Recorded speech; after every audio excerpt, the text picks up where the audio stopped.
no centro do Evangelho de hoje, Jesus nos fala da proximidade do reino.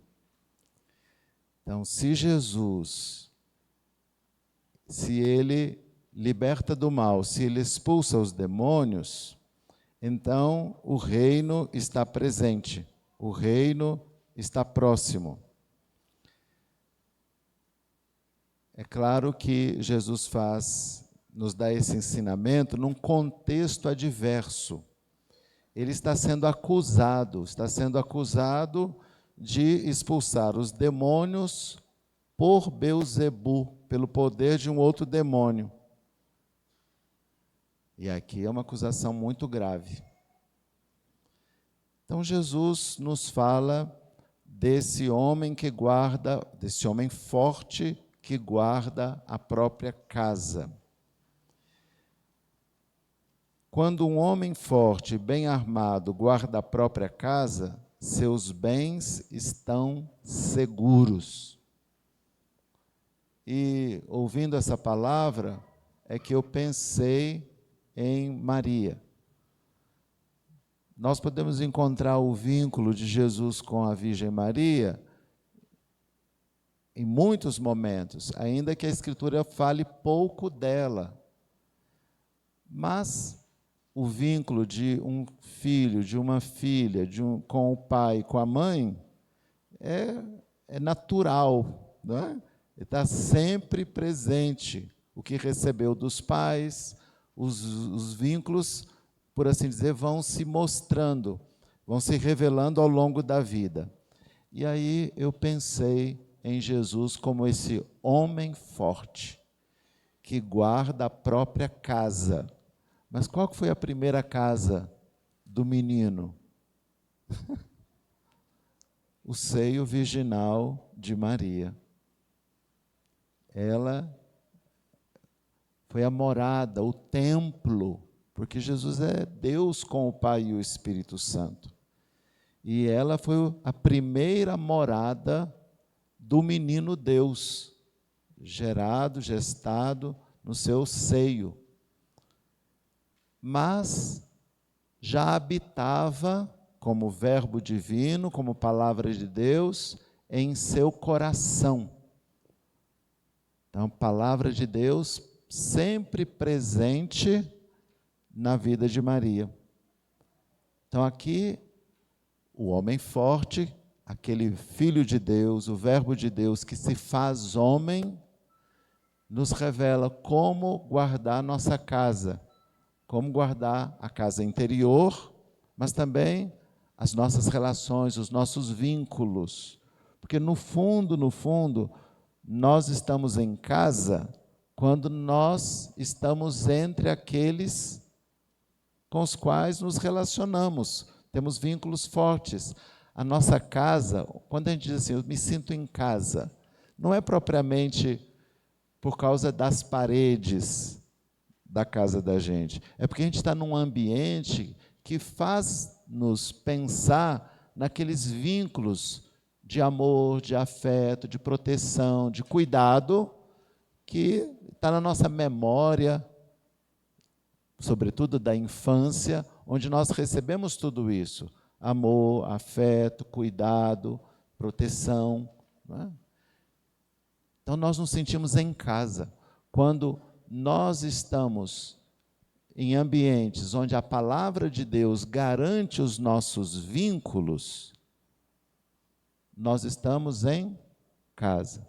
E o homem forte, o Filho de Deus, guarda, protege esses vínculos, protege a nossa casa, a nossa vida, protege a nossa vida. Ele é o que garante a unidade interior, mas também com as pessoas com as quais convivemos. Por isso, os nossos vínculos precisam ser vigiados segundo o poder da palavra, segundo o Evangelho. Vamos dar um exemplo óbvio.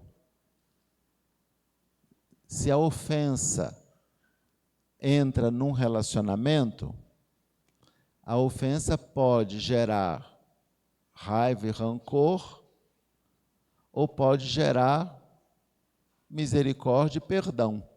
Não é assim? Qual a opção que nós precisamos fazer para que aquele vínculo, aquele relacionamento permaneça guardado pelo homem forte? Jesus Cristo. Viveu o Evangelho. O que o Evangelho vai nos pedir? Perdão. Até quantas vezes devo perdoar? Se meu irmão pecar contra mim? Até 7 vezes? Isso. Essa é a lição aprendida. Então, aprendemos o Evangelho e vivermos, colocarmos em prática o Evangelho nos nossos relacionamentos. Assim, essa casa, esse tecido de relacionamentos, que é a vida da gente, porque quem disse que viver sozinho, fechado no quarto com o celular faz feliz? Ninguém disse. Bem, alguém pode até suspeitar, não é? Numa experiência um pouco adolescente, que isso seja possível. Mas nós temos necessidade de relacionamentos.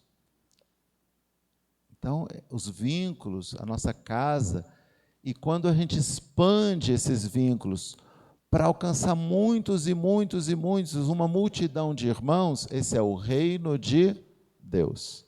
Então, nós ficamos garantidos por essa trama de relacionamentos, por vínculos fortes, no poder do Espírito. E ontem, na liturgia, o Senhor nos dizia isso, como nós precisamos pedir o Espírito Santo.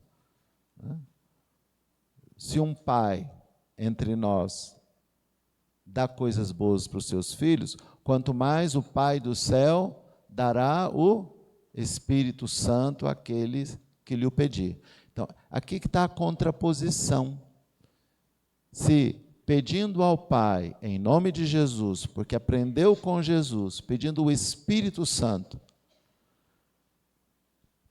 para vivermos esse reino que está presente, nós temos a garantia do Evangelho, como suspeitar que esse Jesus que nos dá unidade entre nós é um promotor de divisões? Como suspeitar que ele está dividindo o reinado do maligno? Mas como é que é isso? Se pelo poder do demônio expulsa outro demônio, então ele está dividido? Essa é a suspeita que colocam diante de Jesus. E ela fica desmascarada, porque Jesus traz para nós o anúncio da boa nova da comunhão, da superação das divisões.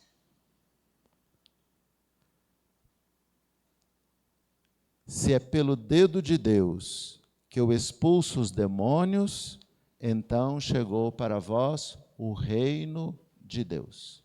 É aqui que está a boa notícia desse Evangelho. Queridos irmãos e irmãs, a Virgem Maria foi encontrada por Deus, mas ela se abriu.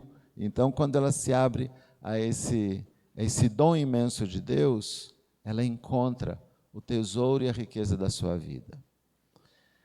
Quando nós olhamos para Maria, nós entendemos a igreja, entendemos o projeto de Deus para nós.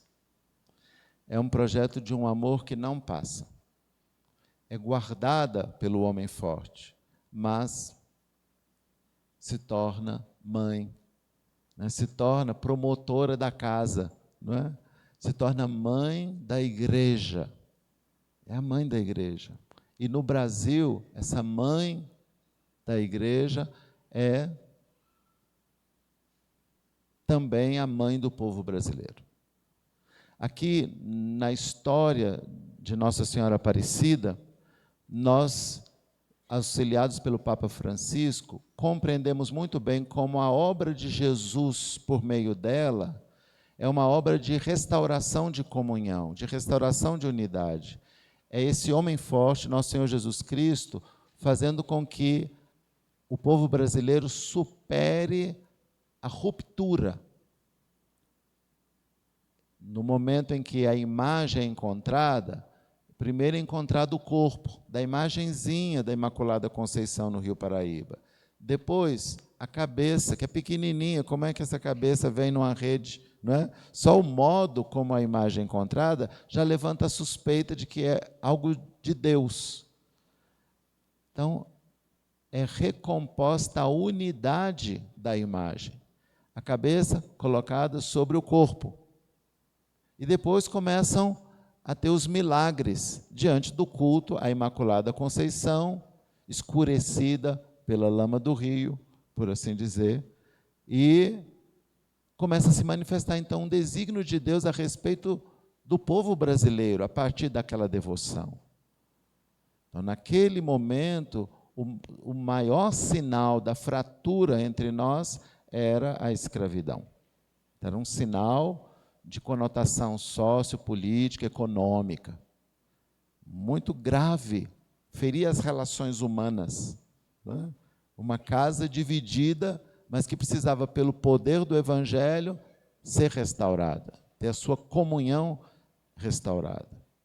E foi assim que a Virgem Maria foi catequizando e alcançando graças para o povo brasileiro. Ela continua a sua missão, intercede pelo povo brasileiro e, muito provavelmente, não mudou de ideia, né? Porque em Deus, o desígnio de Deus para nós é um desejo de comunhão, é uma vontade de Deus manifesta, a vontade para nós como igreja, mas também a vontade para o povo brasileiro, pelo dom, pelo presente da Senhora Aparecida. Então, vamos perseverar pedindo essa graça, que o poder de Deus, o poder do Evangelho, a misericórdia de Deus nos dê a graça da reconciliação entre nós, nas famílias, nas comunidades, mas também numa escala grandona, a escala nacional, a escala de um povo inteiro, de uma nação.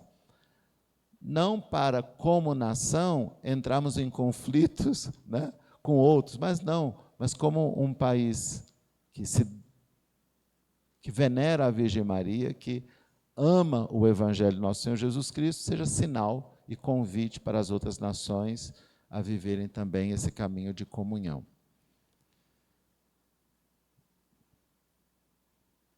Resta-nos agora ouvir uma palavrinha do Frei André, não é? Como é que tem sido 10 anos de sacerdócio? Não é? Vocês estão curiosos? Eu também estou. Eu estou curioso. Eu queria saber como é que vai dizer em algumas palavras o que tem significado viver 10 anos como padre, como sacerdote, perdão. Diz para nós, Frei André, com toda tranquilidade e alegria.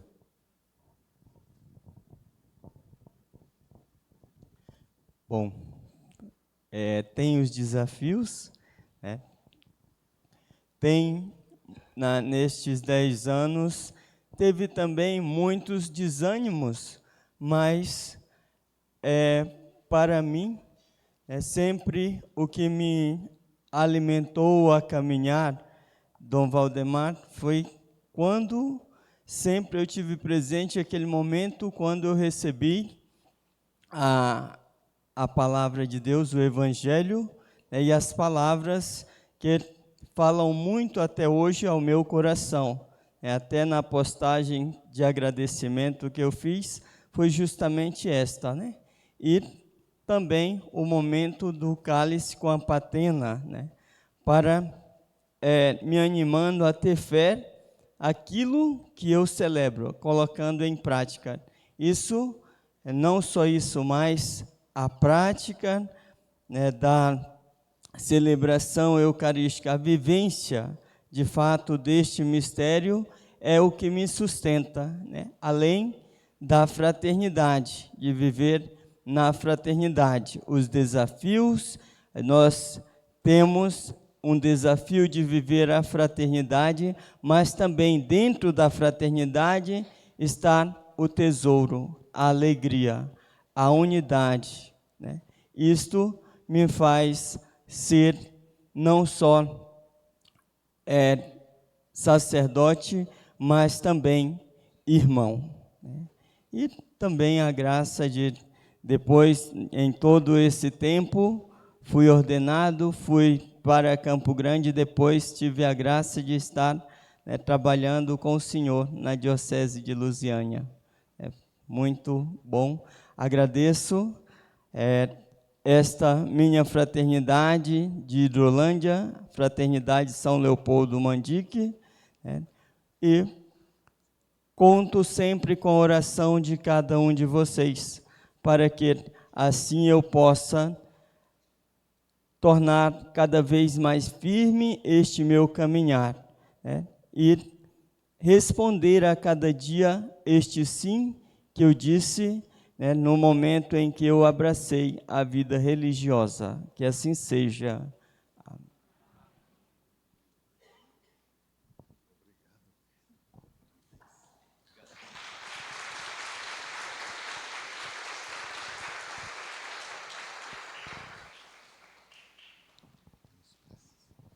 Vamos apresentar nossas